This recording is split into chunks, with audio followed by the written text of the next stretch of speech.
We're going to go into a case study here, my own numbers, showing you what I'm doing. I think it's extremely important as your leader to show you how I'm operating in this volatile, weird economic environment that we live in today. What's going on? I'm going to share with you some mistakes I've been making, right? Transparency. Hey, Finance Geek makes mistakes. You're going to make mistakes. Here's how you recover. Here's how you course correct.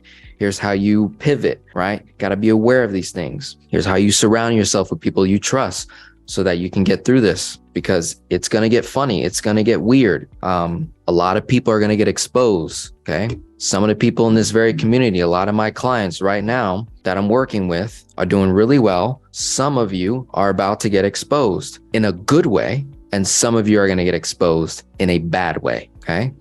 Let's do with the good news first. For those of you who are about to get exposed in a good way, what I mean by that is you've been studying to show thyself approved. You've been managing what God has given you, the resources that he has blessed on your life and your family's life. You've been faithful. You've been just disciplined. You've been obedient, all of the things, and you have not seen results yet. This is the fun part. For those of you in this room and those catching the recording, that you've been doing your thing, you've been doing your thing, okay? You've been doing your thing consistently, but nobody has seen you yet. Nobody has noticed you. You have not landed that big client yet. You have not doubled 10x your income like the gurus say too. It just hasn't happened yet.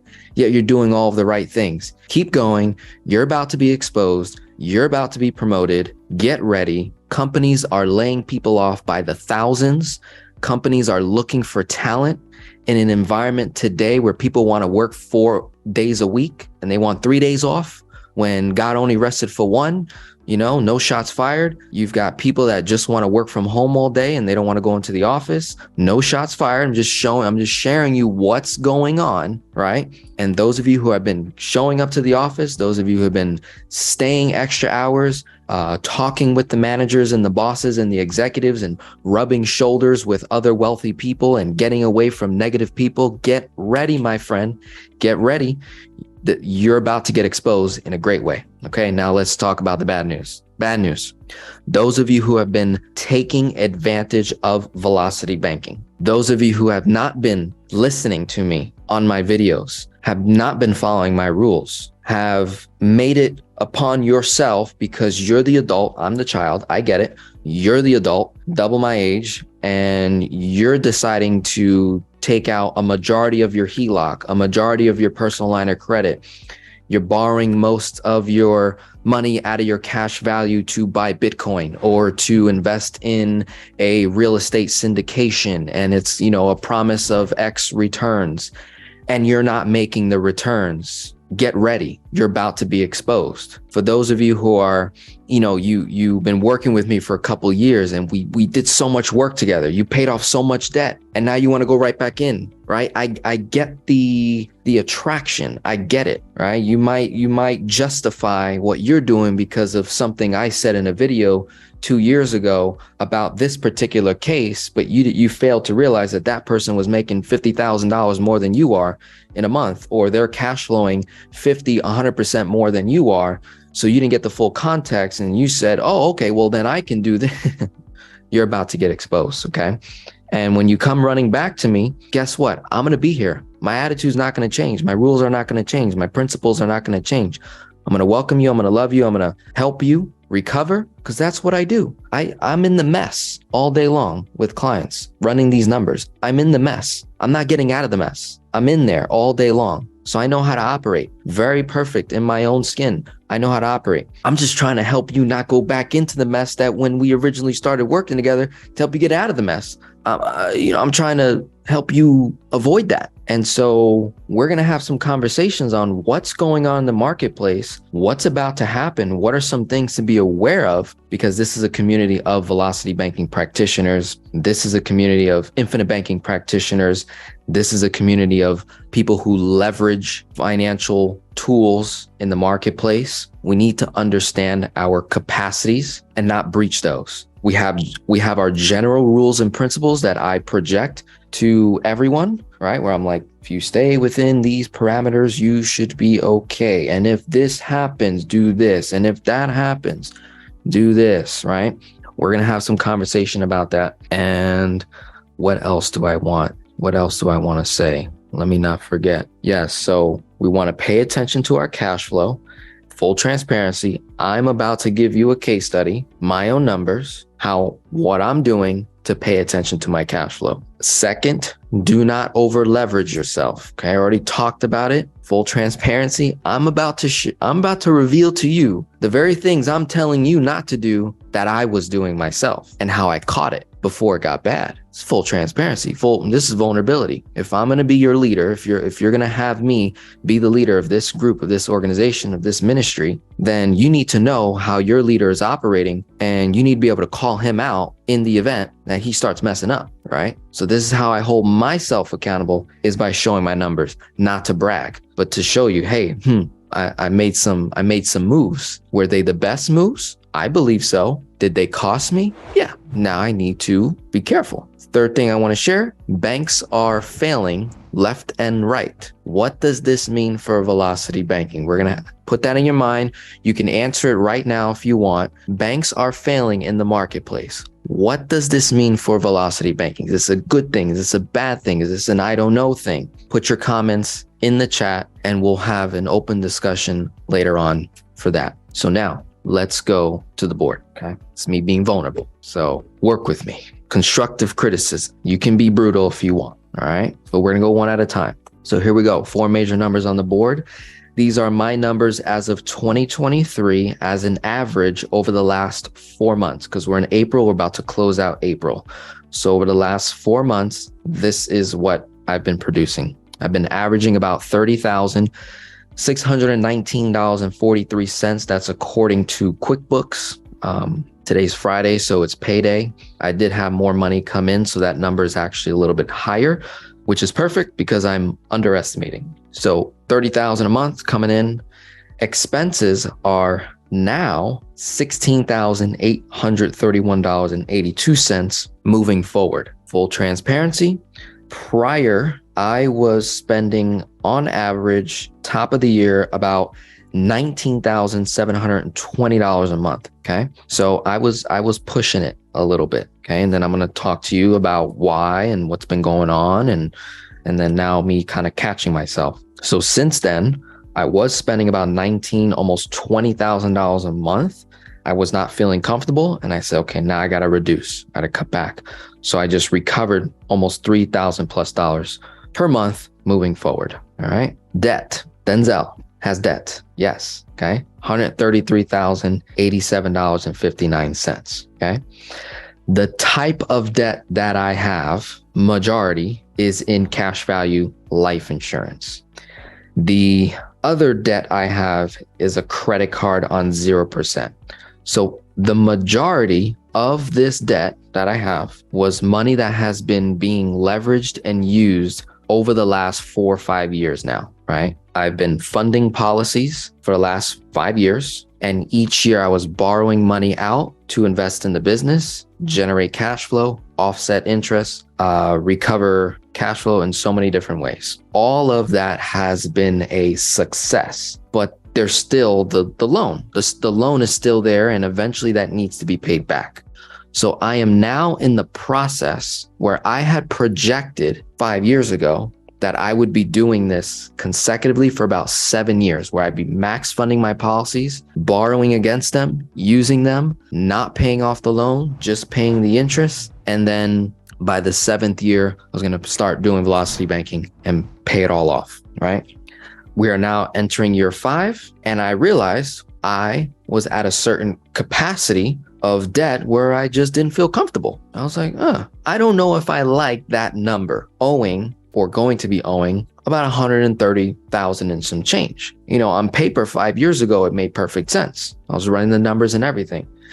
And then I was like, I didn't account for COVID, right? In 2018, 2019 is when I was writing these numbers out. Did not account for COVID. I did not account for hyperinflation, okay? The government's lying to you as usual. They're telling you that inflation is at 6.5%. That's impossible. When you look at eggs, beef, gas, coffee, anything, inflation is more around 15+%. That's where we're really at. So I did not account for hyperinflation. I did not account for interest costs going up. And so therefore made a decision. I got to change some things up because I don't really like what's going on. Right. So let me give you the full scope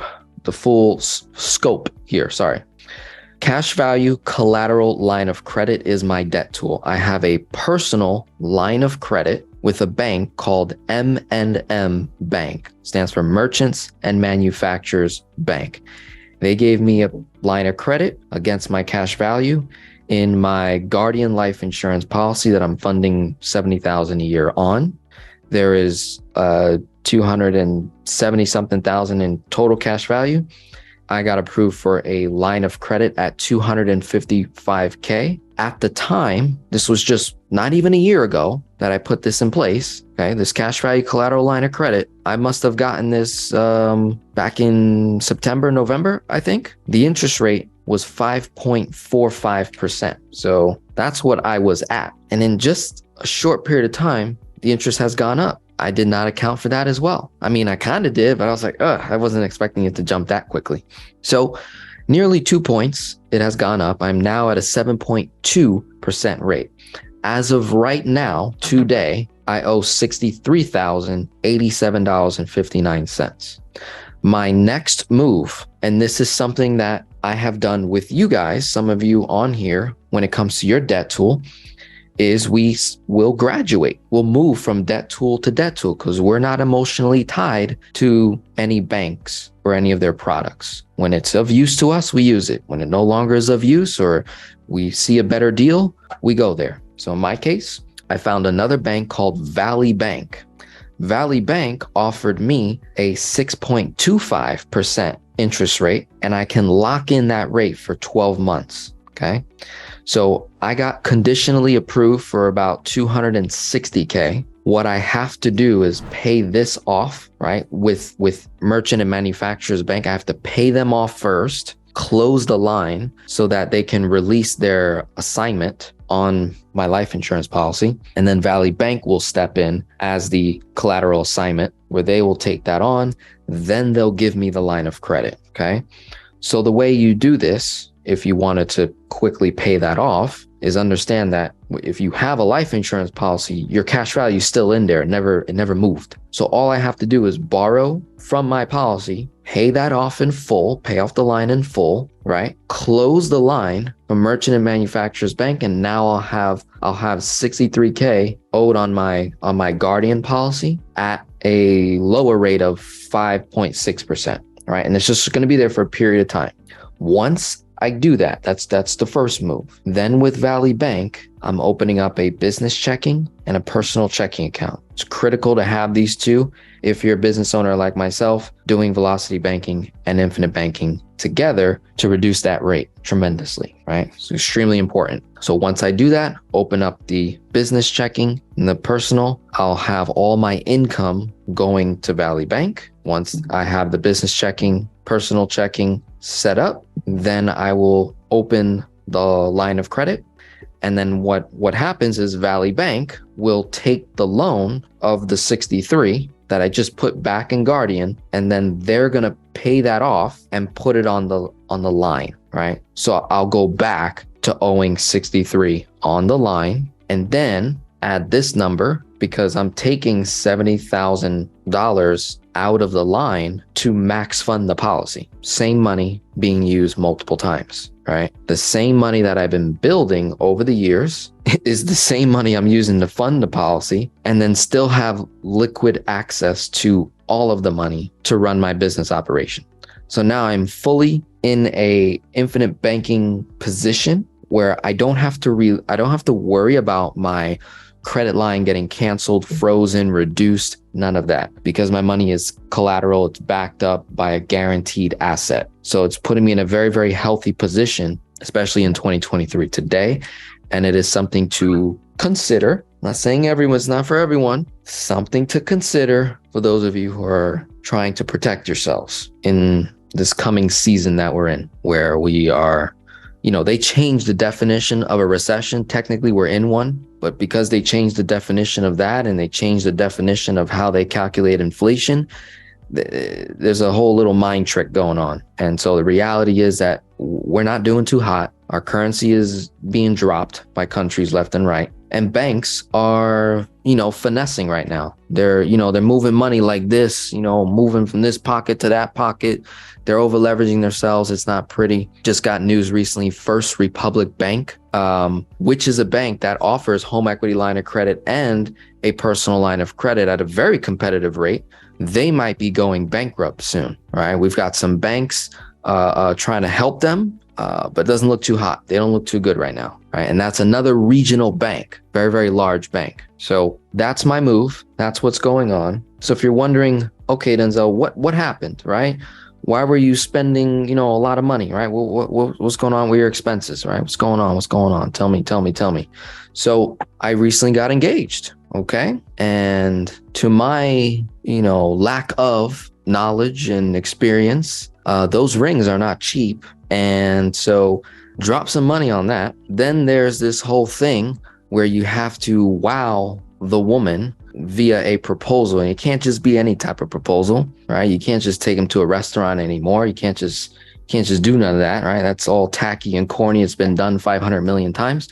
So you got to really think outside the box. And I spent quite a bit of money on that as well. So I don't want to give the number because I might give my fiance a heart attack in terms of what I spent. And she specifically told me not to share that number, but just know it was a high number in regards to the price of the ring and what I did for the proposal. And I will be having a video. I'm going to be putting together like a little movie production to show you guys what all happened for this proposal. So you get to be a part of the fun, right? Well worth all the money I spent on that. Nonetheless, still put me in a bit of a tightening, for the men in here. I don't know, there's something that kind of happens to your back or your chest. You get a little hot when you start spending a lot of money on women or just a woman, right? In general, on the people you love. So that's what happened, right? Being vulnerable. This is what happened. Spent a lot of darn money. And had to really had to have a conversation with the father and say, you know what, I went on a bit of a splurge and now is not the time to splurge. Father, I understand. But I needed to make sure she was going to say yes. So she said yes. So we're in good business there. On the personal side, we're in good business. On the business side, we're in good business. Between the business overall, my partners and business partners, affiliates, we're still cash flowing positive, right? As you can see, I'm cash flowing anywhere between 10 and 13,000. But in the first 2-3 months of the year, it was kind of below the 10, right? I won't lie to you. It was below the 10. Anytime I go below 10 in cash flow, that's when I automatically get nervous because I've been so accustomed to certain amount coming in. And because I'm very critique with my money. So that's what happened. Those are the main things that occurred. The other thing is I made a few investments in some different communities and I've been expanding my team as well. So I've been investing in team building for the business. That's really a long-term projection, but has upfront costs now. So that's costing me some money, which has, made my overall expenses go up. So with that being said, that's what's happened. I share that because the way you guys tell me your stories over the phone is the same way I just did it to you. I just justified everything that I just did. Now, if you're still positive cash flow and you still manage, then okay, you should be fine. You should be good. Sometimes I'm having phone calls with people and you're like, hey, we had to do the roof and we had to do the bathroom and we had to do this and we had to do that. And now we're negative cash flow $5,000. Like, whoa, okay, too much. So notice how in my case, yes, I had started to over leverage myself, but I never put myself in a negative cash flow position.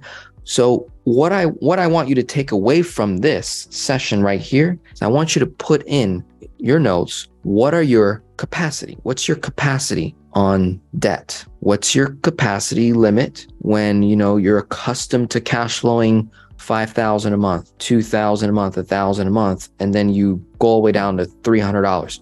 We need to set something in place, either a spouse, a close friend, a pastor, someone we can trust, where either we give them some kind of access either to our finances, or you set up some kind of arrangement where you consistently talk with each other. And hey, if you're a lifetime client of mine, then it should be me, right? Because I'm going to hold you more accountable than your spouse will, than a friend will, more than likely, because there's a transaction occurring between you and I. So it should be me as your financial coach, consultant, strategist, to set a parameter in place where you check in. You have to check in. You have to call me. You have to on this, if this happens. All right. So in my case, whenever I go below 10,000 in cash flow consecutively for more than 2 or 3 months, I must make changes. I have to. So then what I do is I literally will cancel things. I'll cancel certain subscriptions. I will take certain things out of my life that may have been benefiting me, but they're still wants. Or I might say, okay, instead of going out 3-4 times a week, we're going to reduce it by 1, by 2. We're just going to do certain things to kind of pull back.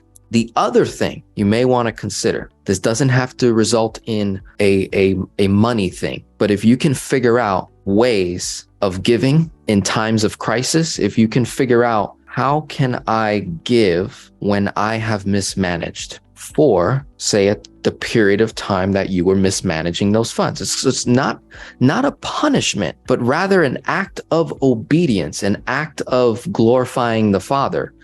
Kind of like when people go on a fast, kind of like when people, they go cold turkey, they just remove something out of their lives. Well, maybe we could have that same culture, that same tradition that we can put in place when you're doing well. See, what I've been starting to notice lately, especially those of you in the room have been working with me for years now. When we were in the mess back then, 2018, 2019, ton of debt, no line of credit, low cash flow, low credit score.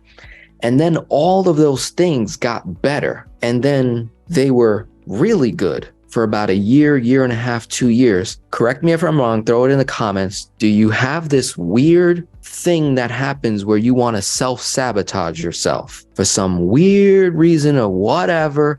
It's like you were working with Denzel back in the mess over here. We got out of that mess. We improved it.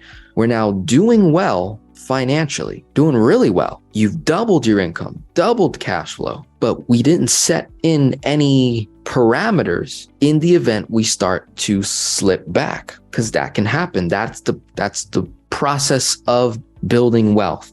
That can very well happen. Nobody's excluded, not even myself, because I have done it a couple of times where I'm like, things are just going awesome. So when things are going awesome, you're not always planning for crisis to strike and hit. And then when you're doing well, what do we tend to do, especially as kingdom citizens and believers in Christ? We go, hey, give here. Hey, mom, here. What do you need? Hey, yeah. Throw money this way and you throw money that way. And you just start throwing money at problems, right? You start getting involved in a lot of different things. If you're not setting in parameters in terms of how much you can give according to your time, talent, and treasure, right? If you're not setting in certain things in place, you might find yourself slipping a bit. And so we want to say, okay, if I slip, how long am I slipping for? A month? 6 months? 1 year? How long can I slip? Can't slip forever, or else I'm going to fall down. I'm slipping. Boom. You're going to fall down eventually, unless you have someone to help you from falling, right? So let's figure out what parameters we can put in place as a community. Who can we rely on? And let's set measurable parameters. Hey, if cash flow falls below this number consecutively for more than 2 or 3 months, right? Put that in your notes. Then we must do this. We must commit an act of obedience, of giving, of redirection, conservation mode. What do we need to cut off? And the reason why I bring up the whole giving thing is giving is a great way to kind of multiply back to where you were. It's been my strategy since I started the YouTube channel. I built the YouTube channel based off giving. My business model is based off giving. Everything I do is based off of a giving model is how I like to operate. Logically, it has worked, but spiritually, it's a matter of obedience. Has nothing to do with what the result of giving comes out of. It's just a matter of obedience, glorifying the Father and increasing my faith. Sometimes when you're low on cash flow, negative cash flow, break even, paycheck to paycheck, it can be difficult to figure out how to give, right? So I challenge you, figure out unique ways that we can give when you start to slip, or if you're in a bad situation, market crash, recession, things don't go your way, investment doesn't go your way. It's a great way to maintain a really, really healthy attitude in that crisis when you give, when you do something, right? In my case, one of the biggest ways that I can give is actually not my money. It's actually my time, because my time is worth more than my money. And the Father knows that. So I went and I gave an entire day to help with an organization called Samaritan's Purse. You may be aware of it. It's a global organization. And Samaritan's Purse basically sends out tons and tons of volunteers whenever catastrophic natural events occur. Hurricanes, tornadoes, tsunamis, you name it. Any type of catastrophic event where lives are lost, people's treasures are lost, homes get damaged or whatever the case may be. This group called Samaritan's Purse, their mission statement is helping in Jesus' name. And they basically deploy a ton of people into a certain environment. In my case, in Fort Lauderdale area, we experienced crazy amount of flooding, right? And so Samaritan's Purse was deployed. I volunteered and was probably out there for a good maybe 8 or 10 hours. You technically start your day at like 6, 7 in the morning, go through like an orientation, you meet, you go to the location, and you're probably there till about 4 or 5 o'clock, right? Maybe even 6 o'clock, who knows? Our day ended around like 4:30-ish. And basically, so all that time, it wasn't a money thing. It costs me money technically, because I'm not working, I'm not doing calls, I'm not marketing, so I'm technically losing money, but I'm giving in obedience, having faith in the Father that those things will not just take care of itself, but I'm trusting in the Father to provide that strategy for me to move forward when I have become a mismanager of resources. Temporary. I'm not, saying I'm mismanaging all my money, but a portion of my money was slightly mismanaged, and I got involved in a lot of different projects. And so now I'm holding myself accountable and doing something that forces me to realign, pivot. Hey, watch out, Denzel, don't do that. Okay, bring back your time. Don't spread yourself too thin. Let's bring it back in, right? Do this for yourself. It's going to be very, very important. So with that being said, just to kind of run some numbers here on how I offset my cost of borrowing. So I'm assuming that today I owe this amount. So I don't technically owe that yet, but I will, right? Because my anniversary date's coming up in June of this year, right? So that 70K is coming out of the line. So the total amount roughly will be around this number. So we want to calculate what is our borrowing costs going to be. So 133,000 times 6.25%, you should get this number, 8,317.97. Divide that by 365, you're paying about $22.78 a day. Okay. And with this type of a tool, it's interest only payments. So the payment each month will be around this number, $693.16. This number is already included in the expense number, right? So what's going to happen is we're trying to reduce this number as much as humanly possible. On this side, out of this number, expenses, I have about $12,149.38 of bills that I can pay with a credit card, and I'm averaging over 2% in cashback rewards. So I just rounded it down. It's about $242.98 a month, just under $3,000 in a year. So just that alone reduces this cost dramatically, right? From 83 minus 29. That's going to bring the number down quite a bit. Now, because this is going to be a business cash value collateral line of credit, whereas before it was a personal line of credit, I was not able to use all of my income and all of my bills. I was not able to do that, right? I can only pull distributions and the salary and do velocity banking with a portion of my income. Well, now, moving forward, I'm able to park all of my money into this line of credit because it's on the business side, right? So when money comes in my case, money comes in every Friday. So roughly 4 to 5 times a month, money's coming in, and it will probably total around that number. It's what I'm currently averaging.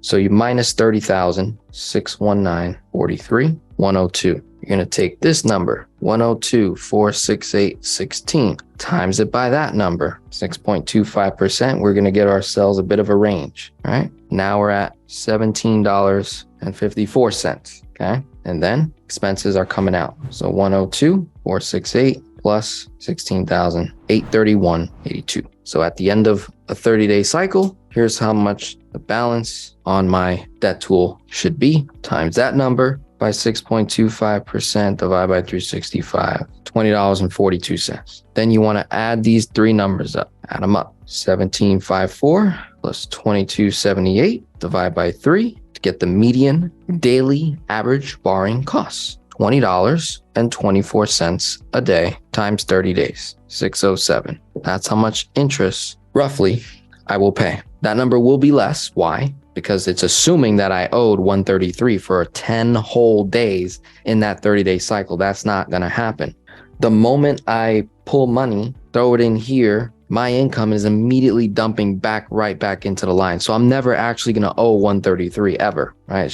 It's not going to be that. So I'm just creating this range on purpose, but look at the difference. So we went from 693.16 minus 607.48. So principal saved from the 693, $85.68. So when you're running your numbers, something that I often leave out on purpose, right? Because I like to leave room for error. But for the people in here that are coaching others, this is going to be really helpful for you to just be aware of. I've always left it out on purpose, but now I'm going to start doing more case studies where I show this because this really reveals the true power of how fast you really are going with velocity banking. All of my case studies are always wrong on purpose because it leaves that room for error in case someone doesn't do what they said, or if they have less cash flow one month, it accounts for it all and they still kind of end up what my numbers say, or they do better. The goal is for them not to do worse than what I illustrate, right? Unless they just completely do not follow what I tell them to do, then that's a different story. But if they follow the strategy, then my numbers should not be wrong, right? So what you would do the next month, instead of saying that this person has 16,831.82 of expenses, you actually want to minus the 85.68 from that number, because I've already included this number as an expense, because that's what it is in this, right? And because we're doing velocity banking on the debt tool itself, you have to account for that difference in principal, because that's money that stayed in to the line, never left, right?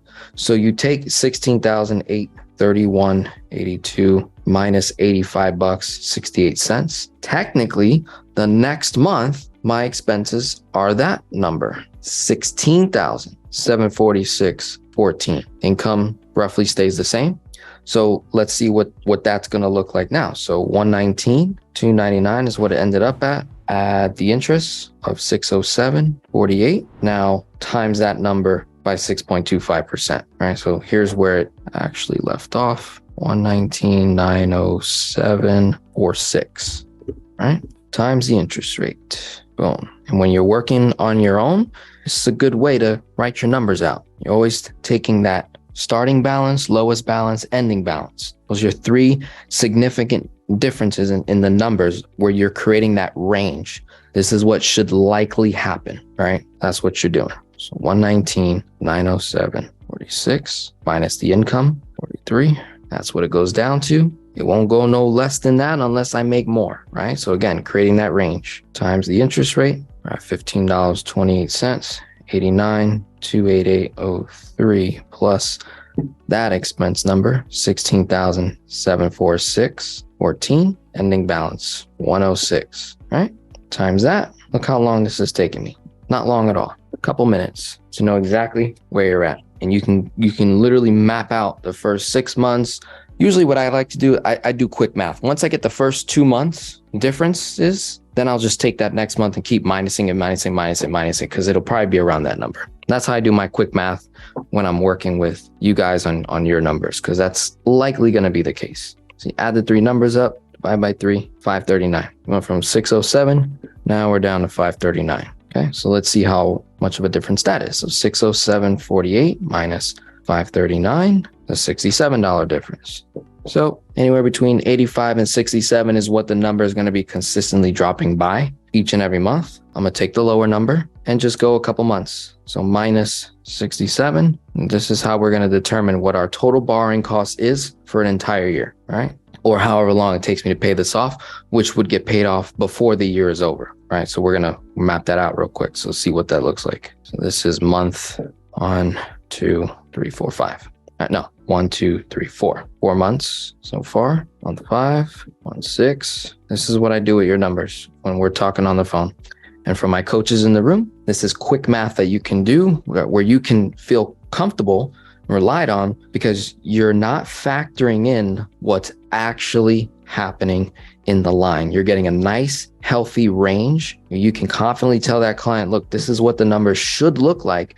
You actually should do better. But if you don't, this is conservative. This is where you should be at. And if you do worse, then we're going to be able to track why, right? And it puts you in a really healthy position to have an honest conversation with the client where you say, well, why didn't that happen? Oh, well, Denzel, I had this $10,000 expense that came out. He's like, okay, well, okay, now that we throw it, now we can see what the numbers look like. But when they don't tell you that information as a coach, don't be alarmed. Just take it in, let them keep talking, run the numbers again, bring clarity so that they're fully aware of what's going on.